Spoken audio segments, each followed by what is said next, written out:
চলে গেলেন অমরপুর কংগ্রেসের লড়াকু নেতা নির্মল চন্দ্র দাস। মৃত্যুকালে তার বয়স হয়েছিল 72 বছর। প্রয়াত নির্মল দাস 1985 থেকে 1990 সালে স্বশাসিত জেলা পরিষদের সদস্য ছিলেন। মৃত্যুকালে রেখে গেছেন এক ছেলে ও 3 মেয়ে সহ অসংখ্য গুণমুগ্ধ পরিজন। বৃহস্পতিবার জিবিপি হাসপাতালে শেষ নিঃশ্বাস ত্যাগ করেন তিনি।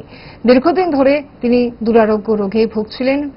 এদিন সকালে প্রয়াত কংগ্রেস নেতাকে আগরতলা কংগ্রেস ভবনে শ্রদ্ধা জানালেন প্রদেশ কংগ্রেস সভাপতি আশিস কুমার সাহা, বিধায়ক সুদীপ রায় বর্মন সহ অন্যান্যরা। প্রদেশ কংগ্রেস সভাপতি আশিস কুমার সাহা সংবাদ মাধ্যমকে জানান, প্রদেশ কংগ্রেস প্রয়াত নির্মল চন্দ্র দাসের পরিবারের প্রতি গভীর সমবেদনা জানাচ্ছে। প্রয়াত নেতার প্রতি দলীয় পতাকা এবং ফুলমালা দিয়ে শ্রদ্ধা জানান কংগ্রেস নেতৃত্ব।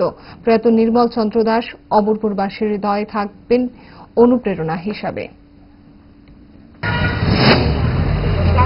প্রয়াত নির্মল চন্দ্র দাস অমরপুর মহকুমা সহ রাজ্যের তফসিলি জাতির একজন অন্যতম জাতীয়তাবাদী নেতা। উনি স্বশাসিত জেলা পরিষদের প্রাক্তন মেম্বার ছিলেন। ওনার এই অকাল প্রয়াণে কংগ্রেস পরিবার ওনার এই শোকাহত পরিবারের প্রতি সমবেদনা জানাচ্ছে। ওনার আত্মার সদ্গতি কামনা করে এই প্রয়াত নেতার প্রতি গভীর শ্রদ্ধা আমরা নিবেদন করছি। এক সময় দুর্ধর্ষ একটা তফসিলি জাতির গোষ্ঠীর একদম তৃণমূল স্তর থেকে উঠে এসে জীবন সংগ্রামের যে লড়াই, জনস্বার্থে যে লড়াই, এই লড়াই উনি করেছিলেন।